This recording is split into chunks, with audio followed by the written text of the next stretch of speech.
খরণদ্বীপ বালিকা উচ্চ বিদ্যালয়ের অনলাইন ক্লাসে স্বাগত। আমি মিসেস সুপর্ণা কস্তুরী, সহকারী শিক্ষিকা, শ্রীপুর খরণদ্বীপ বালিকা উচ্চ বিদ্যালয়, বোয়ালখালী, চট্টগ্রাম। আজ আমি উপস্থিত হয়েছি সপ্তম শ্রেণীর গণিত ক্লাস নিয়ে। গণিতের জ্যামিতির অংশ নিয়ে আজকে আলোচনার বিষয় হচ্ছে উপপাদ্য 4। ত্রিভুজে যে কোনো দুই বাহুর দৈর্ঘ্যের সমষ্টি এর তৃতীয় বাহুর দৈর্ঘ্য অপেক্ষা বৃহত্তর। হ্যাঁ, আমরা গত ক্লাসে যে জ্যামিতিটা উপপাদ্যটা প্রমাণ করেছিলাম সেটা নিশ্চয়ই তোমরা বুঝেছো ভালো করে। তারপরে আমি ওখান থেকে কিছু ওই জ্যামিতির উপর কিছু অনুসিদ্ধান্ত নিয়ে এই উপপাদ্যটা প্রমাণ করব। তাহলে এটা প্রমাণ করার আগে আমি কিছু অনুসিদ্ধান্ত নিয়ে আলোচনা করি। যেমন আমরা তো জানি সমদ্বিবাহু ত্রিভুজ কাকে বলে, মনে আছে নিশ্চয়ই? যে ত্রিভুজের দুই বাহু সমান তাকে সমদ্বিবাহু ত্রিভুজ। সমদ্বিবাহু ত্রিভুজে ভূমি সংলগ্ন কোণগুলি পরস্পর সমান। যেমন আমি যদি এখানে এবিসি একটা ত্রিভুজ আঁকি, এই কোণ এই বাহু আর এই বাহু সমান, তাহলে এখানে ভূমি হবে যে বিসি, এই কোণ আর এই কোণ কি হবে? সমান হবে। এবং আরেকটা কথা হচ্ছে প্রধান কোণ আর অংশ কোণ। প্রধান কোণ বলতে আমরা কি বুঝি? মনে করে একটি কোণ এ বি সি, এটাকে দ্বিখণ্ডিত করা হলো। দ্বিখণ্ডিত করার পরে এখানে একটি কোণ উৎপন্ন হলো, এখানে একটি কোণ উৎপন্ন হলো। এই কোণ দুটি অবশ্যই এবিসি কোণের চেয়ে ছোট হবে। অর্থাৎ এবিসি কোণটা হচ্ছে মেইন কোণ, মেইন কোণগুলো অংশকোণের চেয়ে, মেইন কোণটা অংশকোণের চেয়ে অবশ্যই বড় হবে। এই অনুসিদ্ধান্তগুলো নিয়ে আমরা আজকে এই জ্যামিতিটা, এই উপপাদ্যটা প্রমাণ করব। আরো একটা বিষয় আছে, যেমন বড় বাহুর বিপরীত কোণ বড় হবে, ছোট বাহুর বিপরীত কোণটি ছোট হবে। তাহলে আসা যাক, আমি জাস্ট যেটা প্রমাণ করব সেটা লিখবো ব্ল্যাকবোর্ডে। শুধু বিশেষ নির্বাচনে আসি।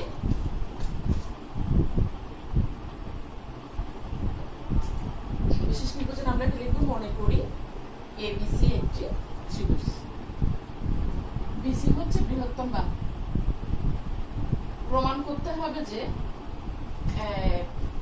এবি প্লাস, প্রমাণ করতে হবে যে AB plus AC greater than BC. অর্থাৎ আমাদের এখানে কি ছিল? ত্রিভুজের যে কোনো দুই বাহুর দৈর্ঘ্যের সমষ্টি। তাহলে এখানে ত্রিভুজের দুই বাহু বলতে এবি আর এসি, এই দুই বাহু দৈর্ঘ্যের সমষ্টি তৃতীয় বাহু অপেক্ষা বৃহত্তর হবে। অর্থাৎ এই দুই বাহু যোগ করলে বিসি অপেক্ষা বড় হবে। এবার অঙ্কনে আসি।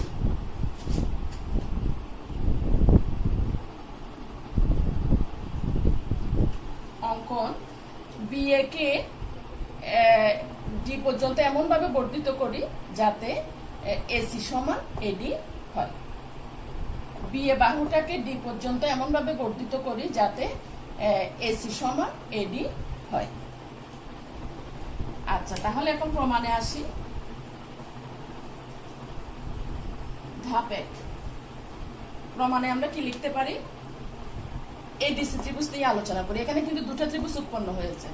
এডিসি ত্রিভুজ নিয়ে আলোচনা করি। ত্রিভুজ এডিসি এ, ত্রিভুজ এডিসি এ এসি সমান এডি, এসি সমান এডি। এটা তো দেখাই যাচ্ছে, কারণ আমরা তো এই বাহুর মাপ নিয়ে বাহুটা বাড়িয়েছি। সুতরাং যে ত্রিভুজের দুই বাহু সমান, এটা কি ত্রিভুজ হয়েছে? এটা সমদ্বিবাহু ত্রিভুজ হয়েছে। তাহলে এখানে ভূমি কোণটা ডিসি। তাহলে আমরা কি বলেছিলাম? সমদ্বিবাহু ত্রিভুজের ভূমি সংলগ্ন কোণগুলি পরস্পর সমান হয়। তাহলে এখানে এই কোণটার নাম কি? এ সি ডি, আর এই কোণটার নাম হচ্ছে এ ডি সি। সুতরাং A C D equal to A D C কোণ। এসিডি কোণ ইকুয়াল টু এডিসি কোণ, অর্থাৎ এই দুটি কোণ সমান। আচ্ছা, এখানে এসিডি ইকুয়াল টু, আমরা এখানে এডিসির জায়গায় কিন্তু বিডিসি লিখতে পারি, কারণ এডিসি যা বিডিসিও তা। অর্থাৎ আমাদের কোণ তো ডি কোণ ঠিকই আছে, শুধু এখানে এডিসির জায়গায় আমরা কি লিখবো, বিডিসি। তাহলে আমরা এখানে যথার্থতাতে কি লিখবো, সমদ্বিবাহু ত্রিভুজের ভূমি সংলগ্ন কোণ দুটি পরস্পর সমান। এবার আসি ধাপ 2।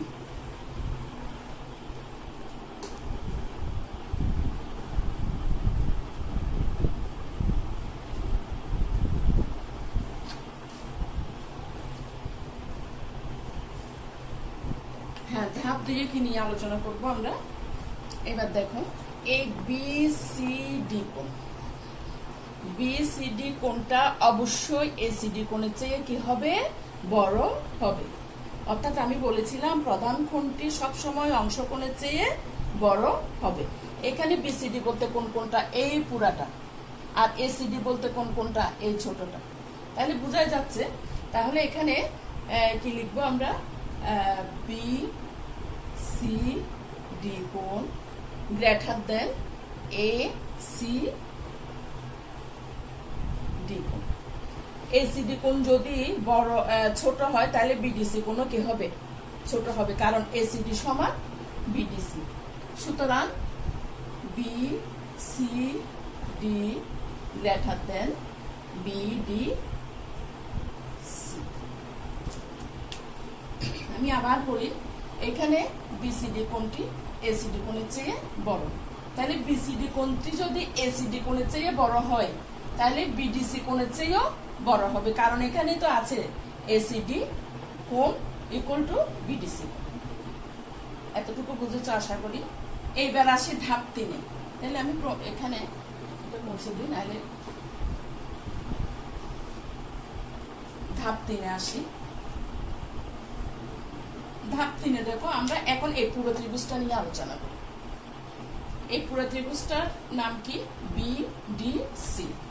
তাহলে ত্রিভুজ বিডিসি এ লিখি আমরা, এখান থেকে লিখি বিসিডি গ্রেটার দেন বিডিসি। আচ্ছা, এবার আসি আমরা কি বলেছিলাম, বৃহত্তর বাহুর বিপরীত, বৃহত্তর কোণের বিপরীত বাহু বড় হবে, ক্ষুদ্রতর কোণের বিপরীত বাহু ছোট হবে। তাহলে এখানে বিসিডি কোণ, এই কোণের বিপরীত বাহু কোনটা, বিডি, বিডি গ্রেটার দেন, আর বিডিসি কোণের বৃহত্তর বাহু হচ্ছে বিডিসি কোণের বিপরীত বাহু হচ্ছে বিসি। তাহলে এখানে বিডি বাহুটা বড়, বিসি বাহুটা ছোট। তাহলে এখানে কি লিখবো, বৃহত্তর বাহুর বিপরীত কোণ বৃহত্তর এবং ক্ষুদ্রতর বাহুর বিপরীত কোণ ক্ষুদ্রতর। আচ্ছা, এবার আসি এই বিডি বাহুটি, দেখো এখান থেকে এখান, এই বিডি বাহুর মধ্যে কিন্তু দুটো বাহু, একটা এবি আর একটা এডি। তাহলে আমরা বিডির জায়গায় কি লিখতে পারি, এবি প্লাস এডি গ্রেটার দেন বিসি। আচ্ছা, আমাদের এখানে দেখো এবি প্লাস এডির জায়গায় আমরা এসি লিখতে পারি। কেন লিখতে পারি, আমরা ওই যে সমদ্বিবাহু ত্রিভুজের দুটি বাহু সমান, ওখানে আমরা লিখেছিলাম ধাপ 1 এসি সমান এডি। সুতরাং ওখান থেকে আমরা এডির জায়গায় কি লিখতে পারি, এসি। তাহলে আমাদের প্রমাণ কি ছিল, AB plus AC greater than BC, প্রমাণিত।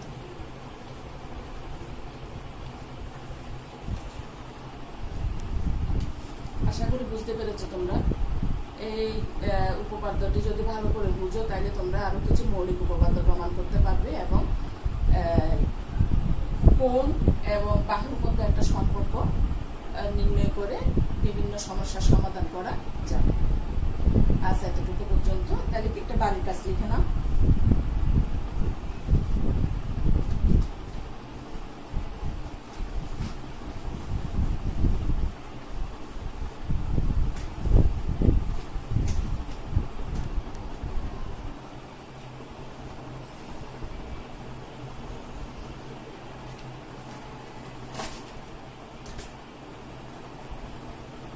ত্রিভুজ এবিসি এ এবি ইকুয়াল টু এসি, তারপর হবে ডি বিসি এর উপর ডি বিন্দু বিসি এর উপর একটি বিন্দু, ডি বিসি এর উপর একটি বিন্দু। প্রমাণ করো যে